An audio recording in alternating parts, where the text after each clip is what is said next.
82, la loi du 2 mars, je m'en souviens parce que vraiment ça bouleversait beaucoup de choses, qu'il y allait avoir quelque chose de dynamique qui allait se produire. Et c'était plus un contrôle avant, c'était un contrôle a posteriori. À l'époque où la décentralisation se préparait, où il y avait des échanges épistolaires très savoureux entre le président du Conseil général, qui était de gauche, et le préfet de l'époque, qui était représentant du gouvernement de droite. Nous étions tous des néophytes, et moi, j'étais bleue en matière de personnel, donc on a intensément travaillé les uns et les autres, mais en toute confiance. Le président du Conseil général avait l'exécutif, alors qu'auparavant, c'était le préfet qui l'avait. Il y avait un statut communal, mais il n'y avait pas de statut départemental. Chaque département avait son statut. On inventait tout.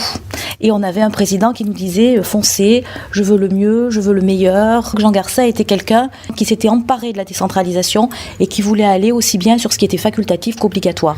Donc il est allé notamment sur le champ de la culture, sur tous les champs en fait.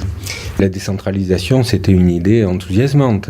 Ces élus qui étaient souvent des maires, ou qui avaient été maires, avaient la capacité de faire, avaient envie de mettre en place des politiques. Il y avait énormément de visites sur le terrain, avec le président Garcet, un peu comme des pionniers finalement. On aiderait les communes, enfin, tout en leur laissant un maximum d'autonomie, puisque c'était la philosophie de la décentralisation. Un cabinet s'est créé parce qu'avant, c'est vrai qu'il y avait un secrétariat du président, mais si le président avait besoin d'une lettre, il rencontrait une secrétaire dans le couloir, hop.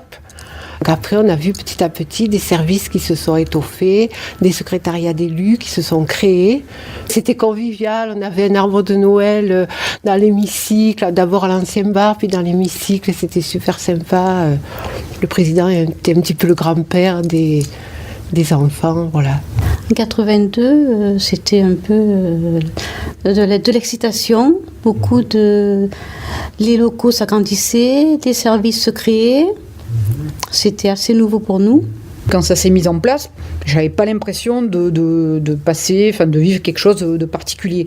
Mais maintenant, bien évidemment, avec le recul et en voyant tout ce que le département réalise, on se rend compte que ça a été quelque chose de très important qui s'est mis en place. Mais voilà, j'en ai pris conscience avec le recul. L'État, le patron, si je peux dire, est assez impersonnel et assez lointain.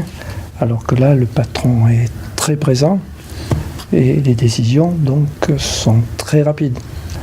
Les félicitations sont aussi rapides, mais les engueulades également. Davantage de pouvoir aux collectivités locales qui sont proches des administrés et qui connaissent mieux leurs besoins. Au moins 2700 fonctionnaires avec un domaine de compétences très élargi.